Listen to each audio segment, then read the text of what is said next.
ข่าวพยากรณ์อากาศประจำวันที่ 13 พฤษภาคม 2026 ความกดดันต่ำของอากาศร้อนยังสืบต่อปกคลุมอยู่ทั่วทุกภาคของประเทศลาวด้วยกำลังอ่อนสมทบกับกระแสลมตะวันตกเฉียงใต้พัดปกคลุมซึ่งจะเฮ็ดให้อากาศยังร้อนอยู่ทั่วไปและจะมีฝนตกฟ้าร้องฟ้าเหลื่อมในระดับคอยหาปานกลางอยู่บางท้องถิ่น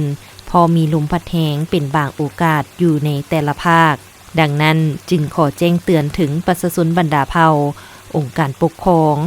และองค์การจัดตั้งทุกภาคส่วนจงมีสติระมัดระวังต่อกับสภาพฝนตกฟ้าร้องฟ้าเหลื่อมฟ้าผ่าหมักเห็บตกและลมพัดแรงอยู่บางท้องถิ่น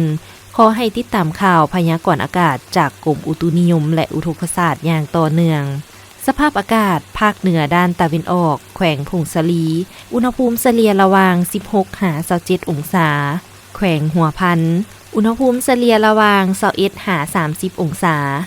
แขวงเสียงขวางอุณหภูมิเฉลี่ยระหว่าง20 21 องศาพอมีฝนตกฟ้าร้องฟ้าเหลื่อมเนื้อที่ปกคลุมของฝนเท่ากับ20ส่วนห้อยแขวงอุดมไซอุณหภูมิเฉลี่ยระหว่าง21 31 องศาแขวงบ่อแก้วอุณหภูมิเฉลี่ยระหว่าง22 32 องศา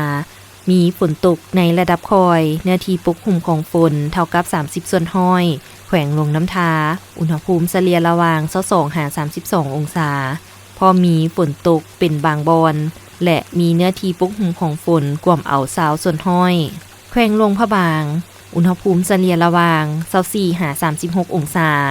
พอมีฝนตกฟ้าร้องฟ้าเหลื่อมเนื้อที่ปกคลุมของฝนกว่าเอา20ส่วนห้อยแขวงไชยบุรีอุณหภูมิเฉลี่ยระหว่าง24 36 องศามีฝนตกฟ้าร้องฟ้าเหลื่อมเนื้อที่ปกคลุมของฝนกว่าเอา40ส่วนห้อยนครหลวงเวียงจันทน์อุณหภูมิเฉลี่ยระหว่าง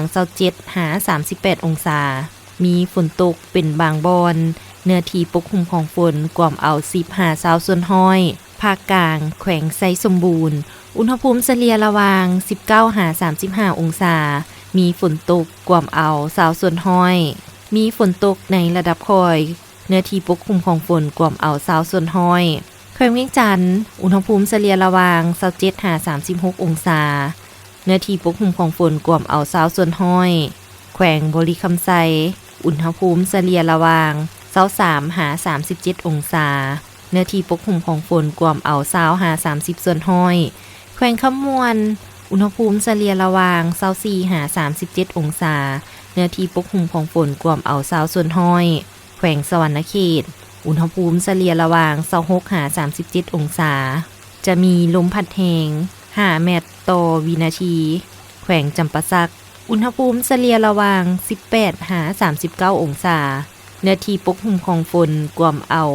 10 30ส่วนห้อย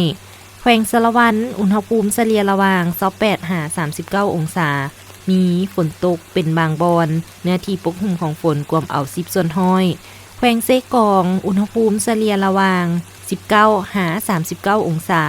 เนื้อที่ปกคลุมของฝนกว่าเอา10ส่วนห้อยแขวงอัตตปือ